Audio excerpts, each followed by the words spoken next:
নমস্কার বন্ধুরা, সুভদ্রা রান্নাঘর থেকে আজকে আমি দেখো কাতলা মাছ দিয়ে একটা জিনিস বানাবো। একটা গোটা তাজা কাতলা মাছ নিয়েছিলাম, তাকে কেটে ধুয়ে নুন হলুদ মাখিয়ে নিয়েছি। চলো আমি এখন ভেজে নেব। দেখো কড়াইয়ে মাছগুলো দিয়েছি, দিয়ে পিটো পিট করে ভাজা করে নেব হালকা, দিয়ে নামিয়ে ফেলবো। দেখো মাছগুলো ভেজে নামিয়ে নিয়েছি। এবার কাতলা মাছ দিয়ে আমি কী রান্না করব বলো তো? কাতলা মাছের আজকে কোরমা বানাবো। তোমরা দেখতে থাকো। তেল দিয়ে দিয়েছি, গরম হয়ে গেছে। দেখো একটু গরম মশলা, জিরে, তেজপাতা আর একটা শুকনো লঙ্কা। গরম মশলা মানে লবঙ্গ, দারচিনি, এলাচ, একটু রসুন দিয়ে দিলাম আর একটু আদাও দিয়ে দিলাম। দেখো আদা রসুনটা ভাজা হয়ে গেছে। এবার আমি কাজু কিশমিশ পেঁয়াজ একসঙ্গে পেস্ট করে রেখেছিলাম, সেটা দিয়ে দিলাম আর সামান্য একটুখানি হলুদ দিয়ে দেবো,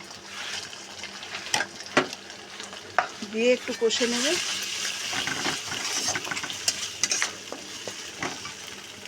তুমি এক কাজ করো না,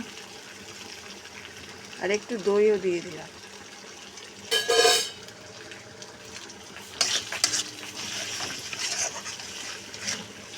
দেখো কালারের জন্য একটু কাশ্মীরি লঙ্কার গুঁড়ো দিয়ে দিলাম।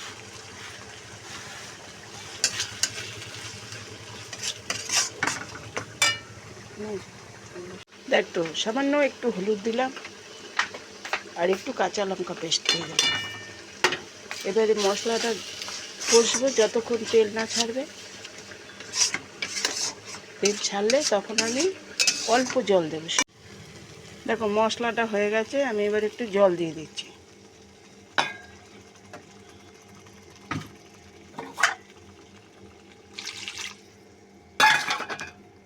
ওর মধ্যে আমি একটু সামান্য ঘি দিচ্ছি।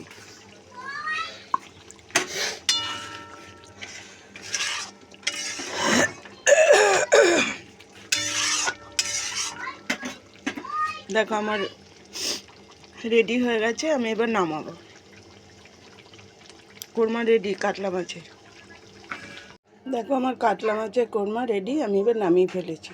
তোমরা এভাবে খেয়ে দেখবে কেমন লাগে। ভালো লাগলে রেসিপিটা শেয়ার করে দেবে। তোমরা আমার পাশে থেকো। টাটা। তাড়াতাড়ি।